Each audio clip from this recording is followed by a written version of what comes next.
Intellectual disability से जो ग्रसित बच्चे होते हैं, जो बॉर्डर लाइन के बच्चे होते हैं, या लर्निंग डिसेबिलिटी से ग्रसित बच्चे जो है 80% वैसे बच्चे हैं जिनको सामान्य शिक्षक किसी भी स्थिति में उसको समझ ही नहीं पाएंगे कि यह बच्चा इस डिसेबिलिटी से ग्रसित है। क्योंकि वैसे बच्चे खेलने में अच्छे होते हैं, बात करने में अच्छे होते हैं, सब कुछ करते हैं, लेकिन पढ़ने की जब बारी आती है तो वो काफी पिछड़े हुए रहते हैं और सामान्य शिक्षक वो कर ही नहीं पाएंगे। क्यों? क्योंकि उन्होंने प्रशिक्षण नहीं लिया है। मेरा नाम आलोक मिश्रा है और मैं बिहार से मवेशी शिक्षा संघ का प्रदेश महासचिव हूँ।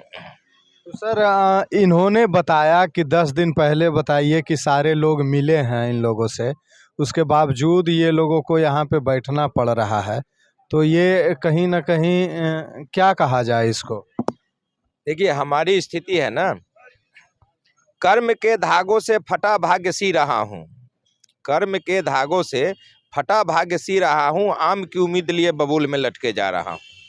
18 वर्षों से सर हम काम कर रहे हैं और चैलेंजिंग काम कर रहे हैं। सामान्य बच्चों को तो पढ़ा लेना बहुत ही आसान है, लेकिन वैसे बच्चों को पढ़ाना जो देख नहीं सकते हैं, सुन नहीं सकते हैं, समझ नहीं सकते हैं, चल नहीं सकते हैं, उनको हम लोग बेहतर करके समाज के मुख्य धारा से लाने का काम करते हैं।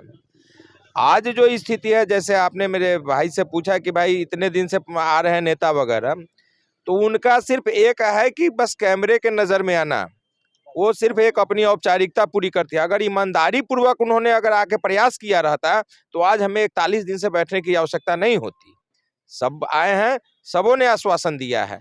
हमें कहने का अर्थ है कि उसका हम क्या करें, उस रोटी का क्या महत्व जिससे मिटती हो भूख नहीं, वह भूख भी अर्थहीन जिसको रोटी उपलब्ध नहीं। आप आए, बहुत अच्छा काम किया, पुण्य का काम किए और यहाँ पर कुछ हो नहीं रहा है।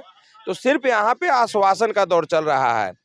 नेताओं के द्वारा आश्वासन मिल रहा है, पदाधिकारियों के द्वारा आश्वासन। 3 परियोजना निदेशक, राज्य परियोजना निदेशक श्रीधर श्री, संघवा चुआ अवसर, दीपक सर, अपर सचिव ने भी देखा था और कहा था कि हाँ आपका होना चाहिए। माननीय मंत्री महोदय का भी आश्वासन मिला, हम लोग शिक्षा मंत्री जी से भी मिले थे, उन्होंने भी आश्वासन दिया था। और अपर परियोजना निदेशक ने तो लिखित 3 रिटर्न दिया है। सरकार क्या कर रही है, जो अतिथि शिक्षकों के साथ जो अभी दुर्व्यवहार कर रही है कि जब तक जरूरत थी तब तक रखा, अब नए शिक्षकों को बहाली करके उनको हटा निकाल दिया। हमारे साथ भी वही खेला हो रहा है। आज जो श्रीमान यह जो 7000 पद निकला है, वह हम सबों का संघर्ष की लड़ाई है। हम लोग सुप्रीम कोर्ट तक गए, कोर्ट तो संवेदनशील बनी, लेकिन सरकार संवेदनहीन है। और संवेदनहीन नहीं, यह संवेदनहीनता की पराकाष्ठा है कि 41 दिनों से बैठे, हम तो हड़ताल पर बैठे हैं। हमारी तो सुध छोड़ दो, कम से कम उन बच्चों के तो सुध लो जो वो कैसे पढ़ते होंगे, क्योंकि उनको सामान्य लोग पढ़ा नहीं सकते हैं। तो सरकार निश्चित रूप से दिव्यांगों के प्रति संवेदनहीन है और यही कारण है कि हमारी बात नहीं सुनी जा रही है। मैंने पत्र दिया है, लेकिन उन्होंने पत्र को शायद पढ़ने के जगह पर रद्दी के टुकड़ी में रखना ज्यादा पसंद किया है। तो यही सरकार कहीं ना कहीं कहती है कि हम जो है लोगों के बारे में सोचते हैं, हम लोगों की जो दुख पीड़ा है उसको समझने का प्रयास करते हैं, तो फिर ये सरकार कैसे कुछ बोलती है? नहीं समझती है सर, कुछ नहीं समझती है। आज आप देखे होंगे पाठक सर जो 3:30 बजे के बाद जो बच्चे को मिशन दक्ष की योजना के तहत पढ़ाते हैं, मैं आपसे भी आग्रह करूंगा कि जाके उन बच्चों को देखिए जो 3:30 बजे के बाद जो बैठते हैं ना मिशन दक्ष के तहत, वह कैसे बच्चे हैं। उसमें 80% बच्चे जो हैं कहीं ना कहीं मानसिक मंद, जो मेंटल रिटार्डेशन के जो बच्चे, इंटेलेक्चुअल डिसेबिलिटी से जो ग्रसित बच्चे होते हैं, जो बॉर्डर लाइन के बच्चे होते हैं, या लर्निंग डिसेबिलिटी से ग्रसित बच्चे जो है 80% वैसे बच्चे हैं जिनको सामान्य शिक्षक किसी भी स्थिति में उसको समझ ही नहीं पाएंगे कि यह बच्चा इस डिसेबिलिटी से ग्रसित है। क्योंकि वैसे बच्चे खेलने में अच्छे होते हैं, बात करने में अच्छे होते हैं, सब कुछ करते हैं, लेकिन पढ़ने की जब बारी आती है तो वो काफी पिछड़े हुए रहते हैं और सामान्य शिक्षक वो कर ही नहीं पाएंगे। क्यों? क्योंकि उन्होंने प्रशिक्षण नहीं लिया है और हमने विशेष इसी का प्रशिक्षण लिया है, विशेषज्ञता हमारी इसी में है। और वह मिशन दक्ष जिंदगी में सफल नहीं होगा जब तक कि हमारे सामान्य शिक्षक के साथ हमारे स्पेशल एजुकेटर उसके साथ इन्वॉल्व नहीं होंगे, वो नहीं हो सकता है। अच्छा, के पाठक को क्या कुछ कहिएगा? के पाठक लगातार एक्शन में दिखते हैं, कहीं ना कहीं के पाठक को कहा जा रहा है कि शिक्षा में ताबड़तोड़ जो है एक्शन भी ले रहे हैं, ताबड़तोड़ जो है बदलाव भी किया जा रहा है। तो क्या आपको लगता है कि के पाठक वाकई में शिक्षा व्यवस्था सुधारने के लिए ये कर रहे हैं, या फिर उनका भी कुछ मीडिया में बने रहने के लिए ऐसा कुछ किया जा रहा है? क्या आपको शिक्षा के क्षेत्र में सुधारने का प्रयास किया है और ये जो जितना वाहवाही है, जितना ये मीडिया कवरेज है, वह हकीकत से दूर है।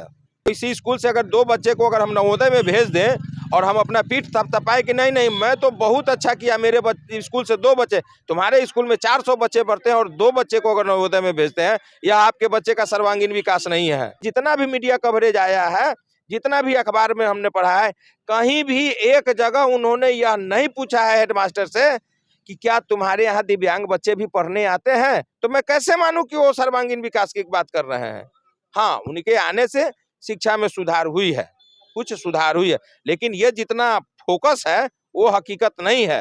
हाँ, उन्होंने शिक्षा में सुधार करने का भरसक अपने स्तर से प्रयास किया और सराहनीय है और मैं भी उसकी प्रशंसा करता हूँ। और आखिर में क्या कुछ कहेंगे बिहार के सीएम? मैं माननीय मुख्यमंत्री जी को, माननीय शिक्षा मंत्री जी को और माननीय CS महोदय को यह हाथ जोड़ के विनती करता हूं कि हे महोदय, हमसे जो भी धृष्टता हुई हो अगर तो उसको माफ कीजिए, और यह 41 दिनों से कड़ाके के ठंड में अब असहनीय हो गया है। या तो हमें कह दीजिए कि तुम लोग इच्छा मृत्यु ले लो और वहीं पे अपना सम्मान खोते हुए वहीं पे आत्मदाह कर लो, अन्यथा आके हमारे समस्याओं का समाधान कीजिए। तो आपने देखा हम यहाँ पे अभी गर्दनीबाग पटना में हैं और यहाँ पे जो भी यहाँ पे शिक्षक आपको दिख रहे हैं, ये सारे दिव्यांग बच्चों को कहीं ना कहीं जो है वो उनके भविष्य को संवारने का प्रयास करते हैं और इन्हीं लोगों के द्वारा जो है वो तमाम दिव्यांग बच्चों को जो है वो मुख्य धारा से जोड़ा जाता है। लेकिन आज वही लोगों को जो है ये पिछले 41 दिनों से ये 41 दिनों से धरना पे बैठे हुए हैं, लेकिन ना इनकी बात कोई सरकार सुन रही है और कोई भी इन लोगों की बात सुनने के लिए तैयार नहीं है। तो आपका इस वीडियो पे क्या सुझाव है, आप हमें कमेंट बॉक्स में ज़रूर बताइएगा। फिलहाल आप देख रहे थे बदलो बिहार न्यूज, मैं हूं आपके साथ गुलशन कुमार, लेता हूं विदा। जय हिंद, जय बिहार।